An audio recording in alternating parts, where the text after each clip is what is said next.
I paid off $23,000 in credit card debt in 18 months.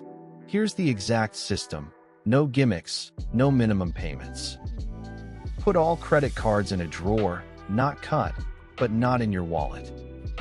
Call each card and ask for a lower interest rate. 60% of people who ask get one. Set up autopay for minimum on all cards immediately. Avalanche. Pay highest interest first. Saves the most money mathematically. Snowball. Pay smallest balance first. Builds psychological momentum. Both work. Pick the one you'll actually stick with.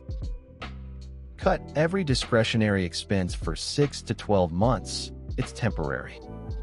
Any windfalls, tax refund, bonus, gift money, go 100% to debt. Pick up a temporary side hustle.